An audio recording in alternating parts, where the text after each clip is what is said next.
Hello, everyone. Welcome to Conversations with Sekani, a podcast for people in their 20s who are trying to figure out life and not get lost along the way. Today's guest is Katie Rizzo, an author, educator, and storyteller whose work sits at the intersection of science, grief, and human experience. After spending 15 years teaching anatomy and biology, Katie's life changed in a way no one prepares for. The loss of her first son to addiction, healing, and what it means to continue living after an unimaginable pain. Katie, welcome to Conversations with Sekani. It's a pleasure to have you here. Oh, it's a pleasure to be here. Thanks for having me. All right. So before I could proceed, I just want to say I'm really sorry for the loss of your son. My condolence, right? And yeah, I want us to dive a little bit right into your 20s. So in your 20s, what did you believe about life, control, and how things were supposed to go? It's so interesting. And I have some questions for you too. So I, in my 20s, I felt like I had control over what was happening to me if I worked hard, studied, um, and just really kind of logically looked at a picture that I could achieve most things that I wanted. And I think that's why I was so drawn to you because you're so curious. I just feel like if there's any hope for the world, your curiosity and openness is it's going to take us somewhere. Wow. Okay. Thank you so much, Katie. I really do appreciate that. And yes, right now I have a whole lot of questions to ask. So I think you're right about the curious thing, right? So yeah, but before I go into that, you built a strong academic and professional path early on. What drove you that period?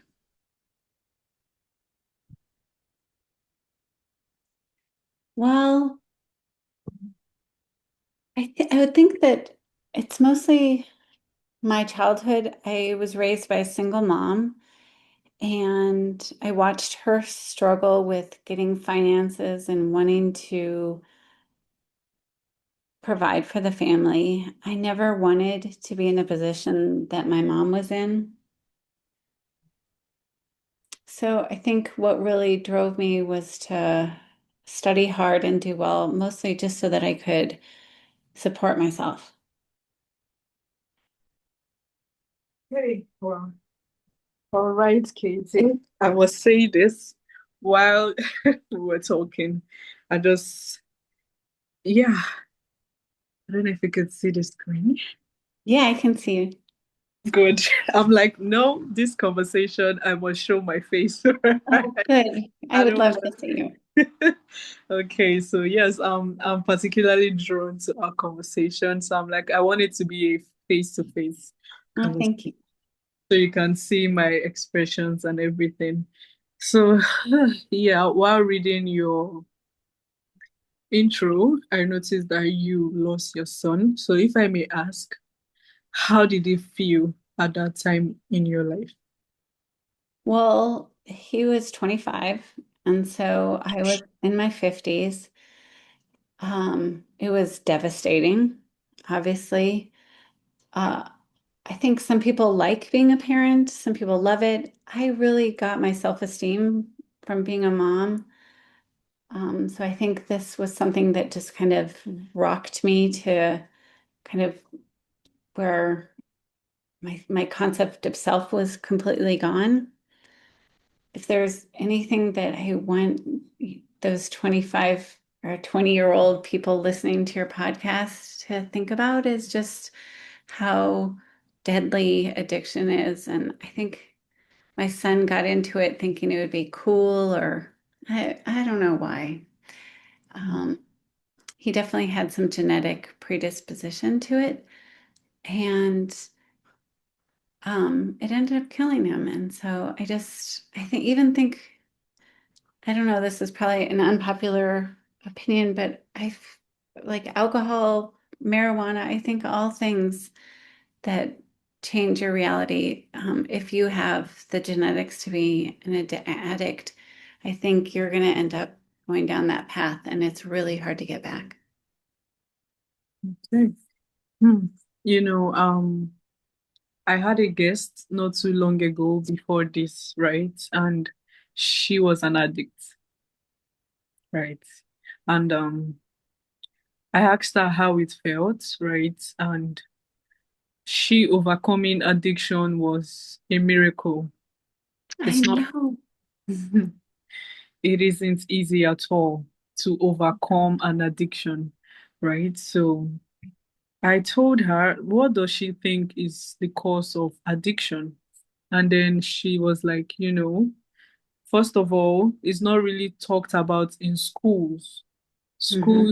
It should be part of the curriculum because we have so many forms of education, but they don't really talk about addiction and the Right, consequences, right? So she said they should talk about it in schools. And also, she feels the background.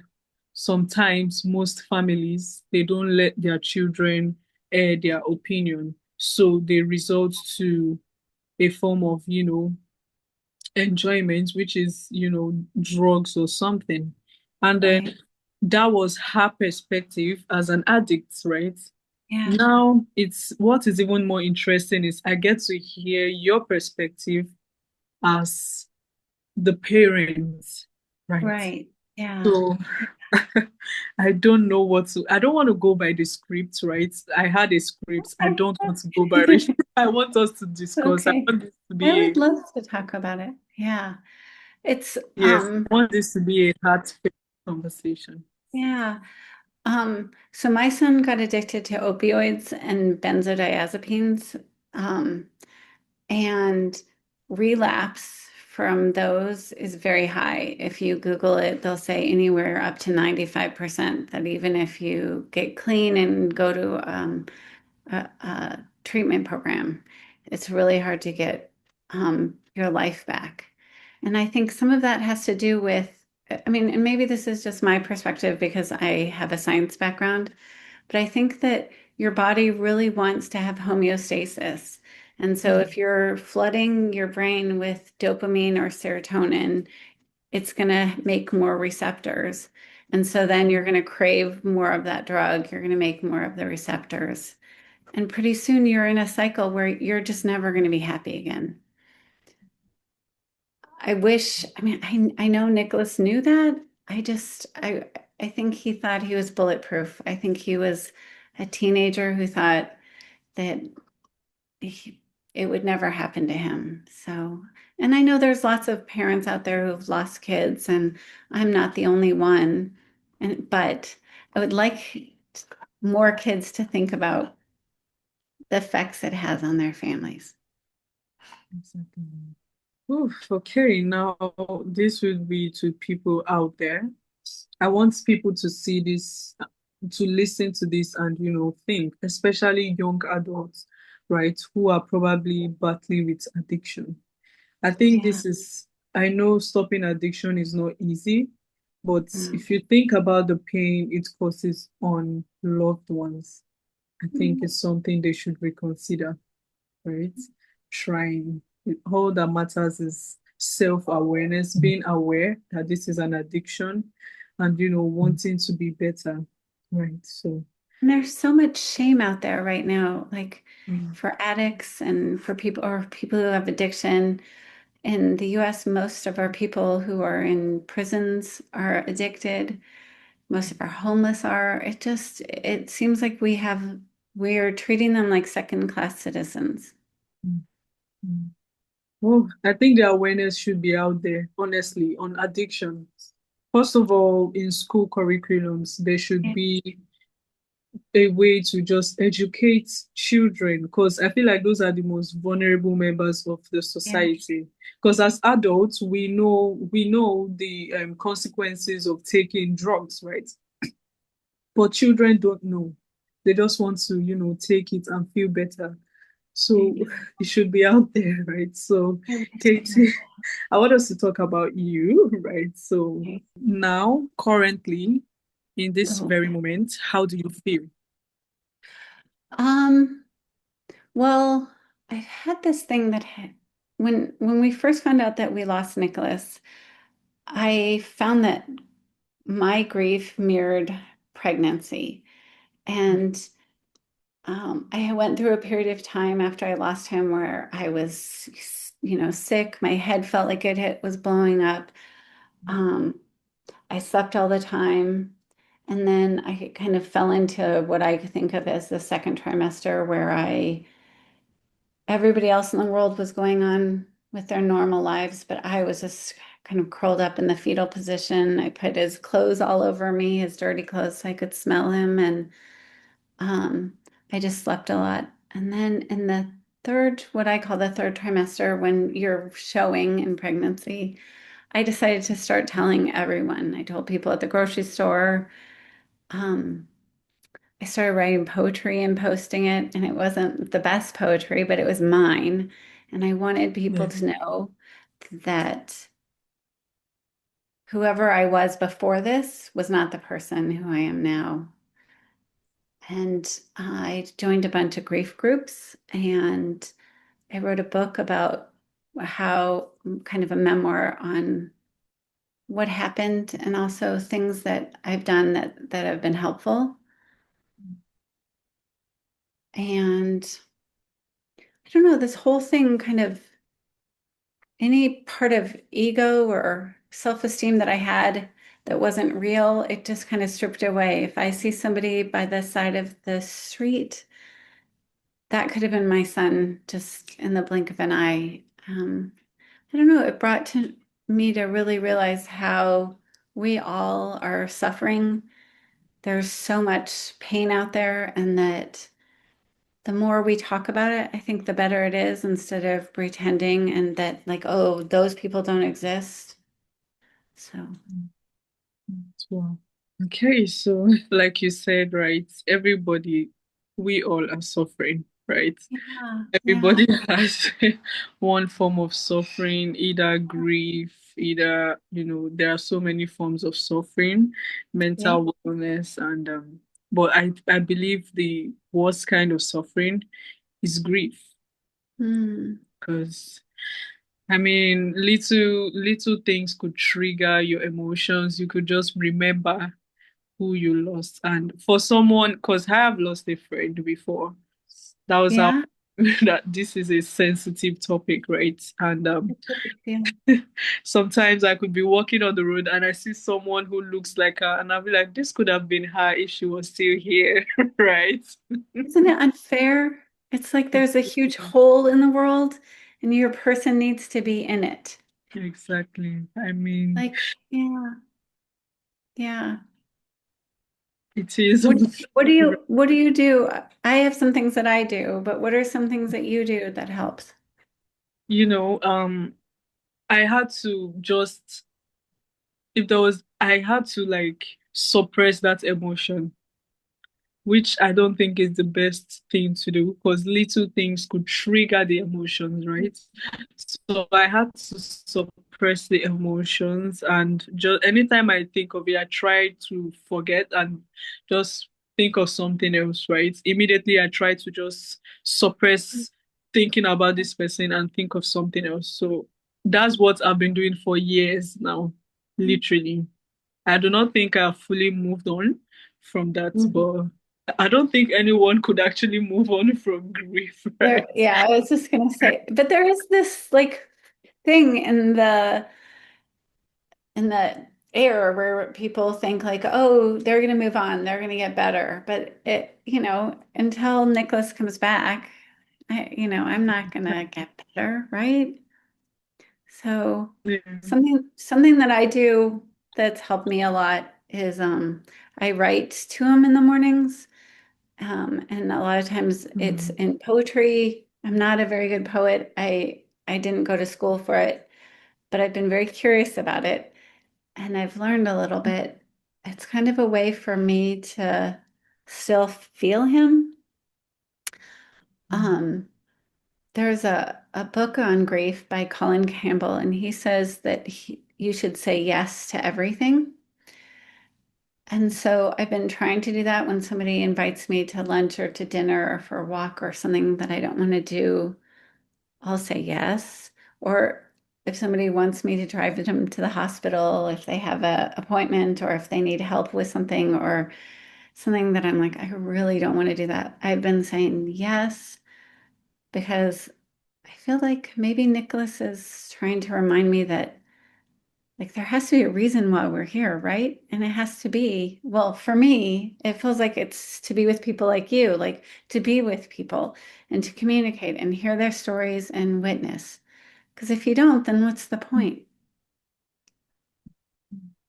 Wow. So, I was thinking, right, what do you think about, because it's been a long time, I think 3 years now, but the memory is still so fresh, and I don't want to ever get to the point where I forget what she Right. looks like, right? So, Well, I what do know. you think about writing? Anytime I think about her, how about I write um some things she does or what she looks like? Just write something about her.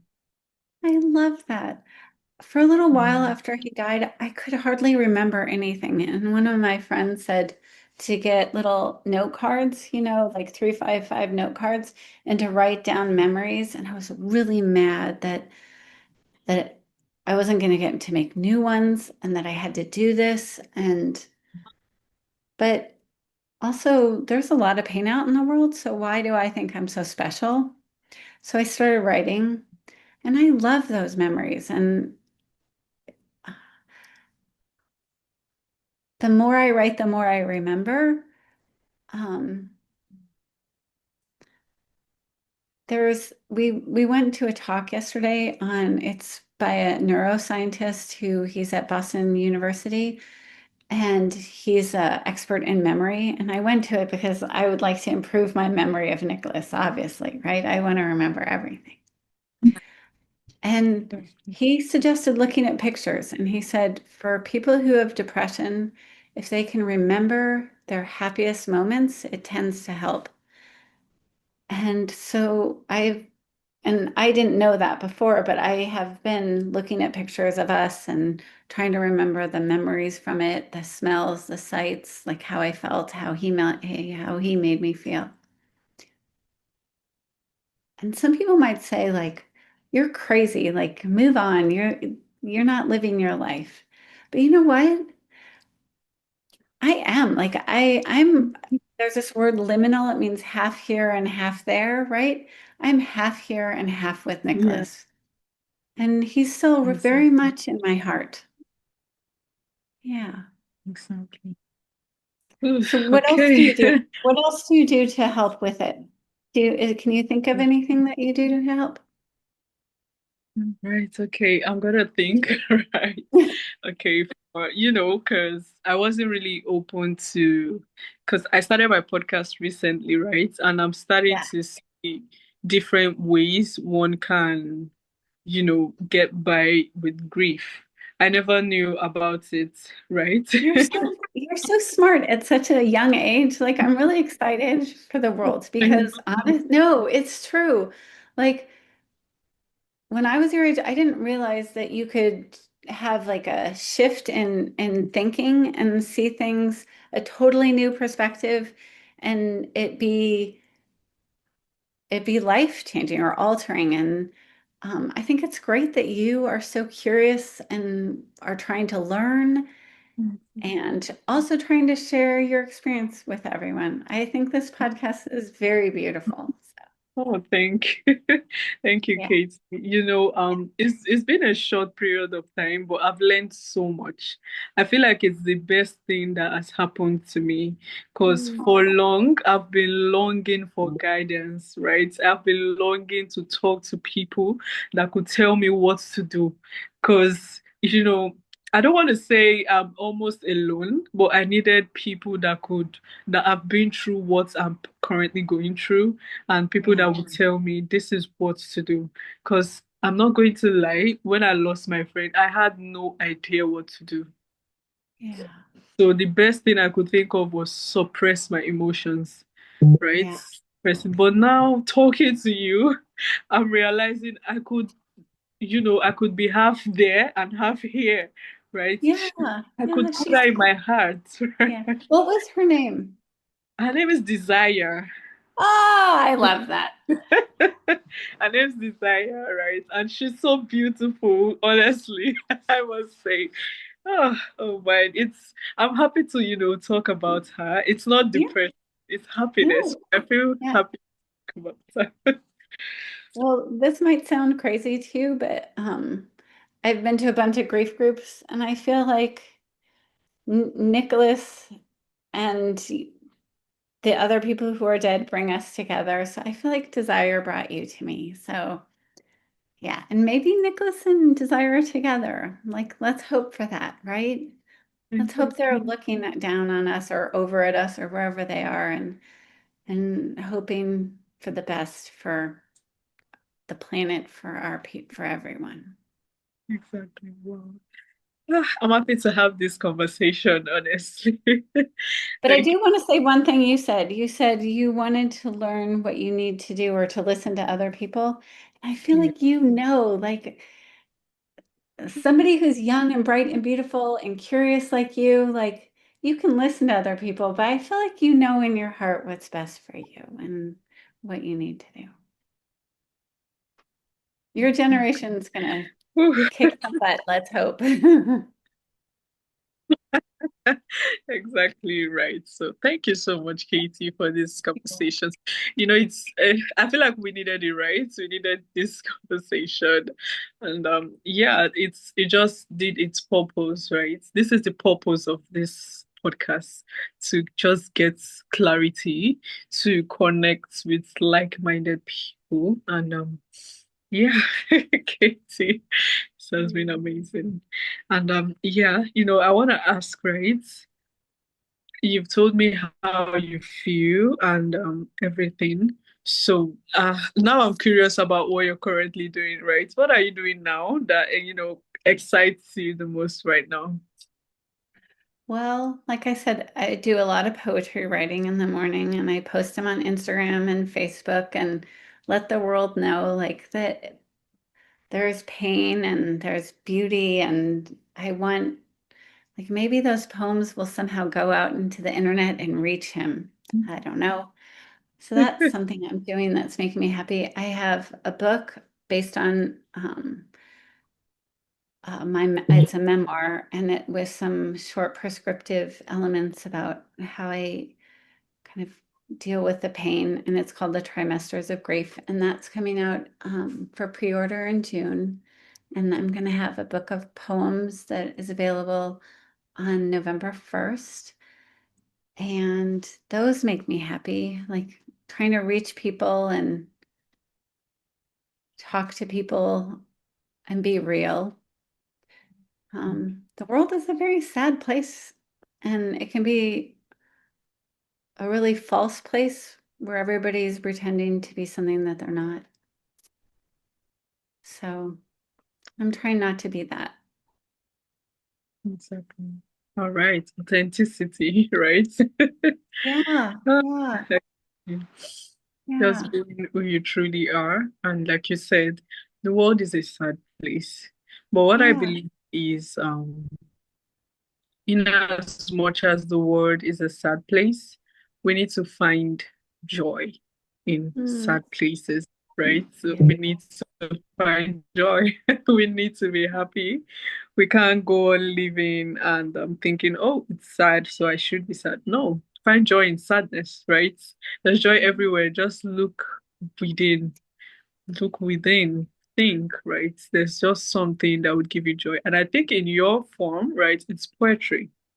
You might not Mm, have thought about it, but I think poetry is a way of, expressing how you feel. And yeah.